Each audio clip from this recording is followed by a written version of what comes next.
Americas when she was little. I don't know how much she's told you about her childhood. When she was very little, she wanted to be a film star, you know. I think what she wanted to be really was glamorous, was the frocks and things. Well, bless her heart, she had plain pain, you know. There was no way she was ever going to be glamorous. We're working people, we're working class people. People like us don't go on to be film stars. And as for glamour, the nearest I ever got to glamour was C&A Modes on Northumberland Street. Well, I tried to tell her. But you know, you can't get through to a bairn like that. She always had this in her head. Anyway, I didn't have many clothes. I didn't have much money, to be honest. And I only had one decent blouse. It was very pretty, but it was the only decent one I had. And she got lipstick on it. And she was busy trying my clothes on, as she always did.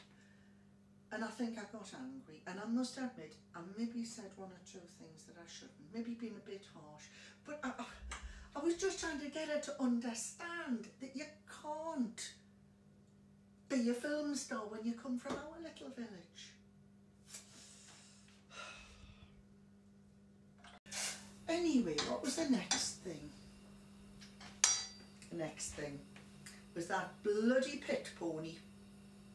Lived in a field just up from where we lived, and she used to go up and she kept giving it carrots and then she says, "Mum, can we adopt it?" Adopt a pony?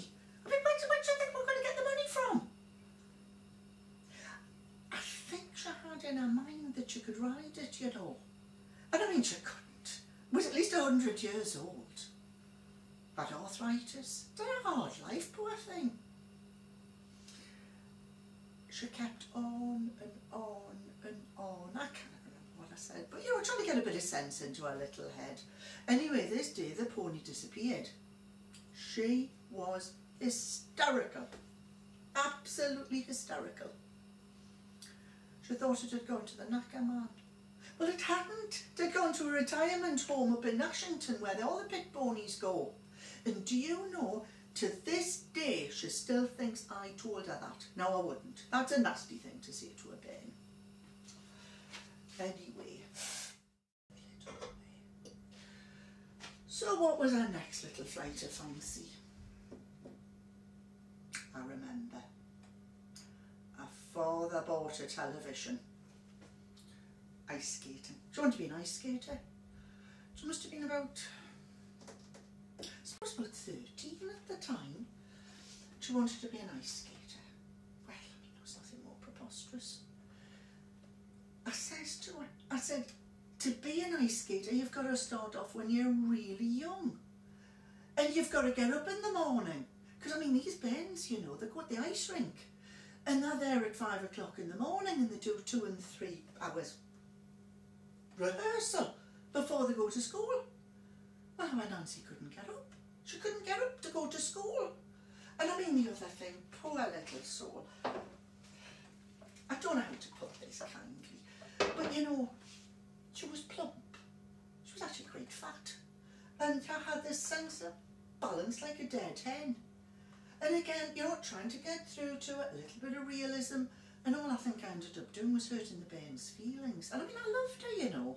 I just didn't want the world to hurt her. So when she got to 16, I thought she should go to secretarial college. Now, the reasoning behind that is in them days, girls didn't have careers. Girls went to school, they got a little job, and they stayed there until they got married. Well, to be perfectly honest with you, I don't think there was much chance of our Nancy getting married. As I say, she was a plain little thing. So I thought, well, if she went to college, at least she would have a career and she would be able to earn her own living. And she wouldn't have to depend on getting married like the other girls. Well, to my surprise, she was actually quite good. She got all her exams and she got a very good job. She got a job as secretary the managing director of a timber company, and she was very well paid. I thought, that's it. We've got it at last. Bit of realism. How wrong could I be? She started to buy her own clothes. I know the fashion at the time was for short skirts, but our Nancy, she just took it to the extremes. I mean, my God. She had tops down to the knockers and skirts up to heaven. She looked like a trollop. And of course she had all these new friends at work, and I don't think they were a very nice crowd either. Never mind, I thought she'd settled. She got to about 20. And she comes to me with this list of things she wants to do. You've seen out like it. I mean, you can't believe it. The first thing she wanted to do was to travel and help the needy. Travel? Our Nancy couldn't find her way from one end of Northumberland Street to the other without getting lost.